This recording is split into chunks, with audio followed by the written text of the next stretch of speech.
Good morning, everyone. Welcome to Subodha channel and Usha Yoga. Every day we have been conducting online yoga from morning 8 a.m. to 9 a.m.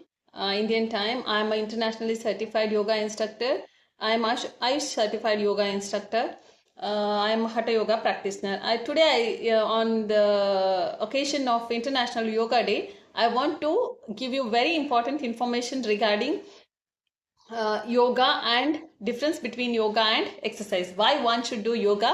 Why not, or maybe slightly prefer more yoga than exercise? Here are some benefits of doing yoga.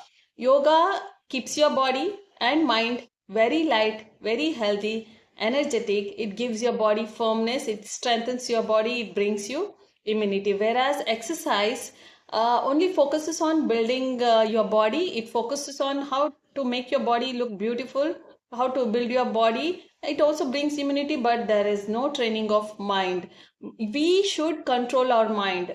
Mind should not control us. We should control our mind. So there comes the role of yoga. Yoga helps in bringing your mind and body together. And next one is yoga helps in building up parasympathetic nervous system.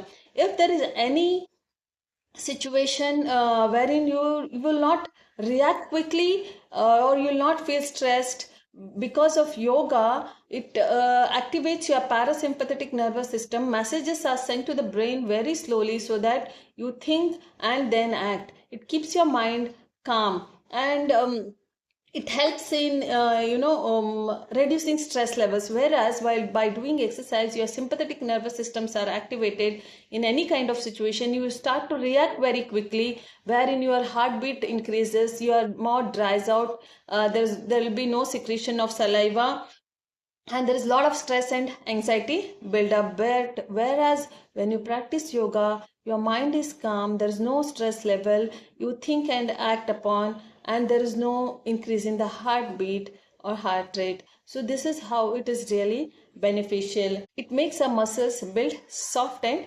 strong. इसके लिए as होने के बाद भी even aged people can do yoga comfortably. There's no restriction. Even small kids too, aged people can do. But whereas when you do exercise, it is little on the harsher side, wherein when you do it, there is a chance of ligament tear, and there is a chance of wearing of muscles, bones, etc. So it's like even if you do more number of Surya Namaskar, 108 Surya Namaskar, 300 count of Kapal Bhati is not a matter at all for any age. Anyone can do it. It's not a problem at all. But when you do rigorous exercise, your heart rate increases. There's a chance of heart risk. So yoga is more calm, more subtle. It takes very close to you. It helps in self-realization. Yoga aligns your mind and body towards the purpose of your life, whereas exercise focus only on building your body. There is no mind training or mind control involved in the exercise. Yoga doesn't cure any diseases, whereas it builds your health. Health, when you regain your health, you automatically feel good and you start feeling better. Yoga is a preventive thing. So एक बार आपका health बिगड़ जाए, बाद में मैं करूँगा, no, that's not done. You have to keep your mind and body in your control. So every day doing yoga is really important. That's why Western countries are looking towards India for yoga. Modi ji has done really a big work. He has got a recognition for India, bringing International Yoga Day. So all countries are now appreciating yoga and looking towards India for yoga, where everybody is practicing. It's our own heritage that we have to carry, and do yoga every day and keep yourself healthy and fit. Thank you. Keep watching our channel. Thanks.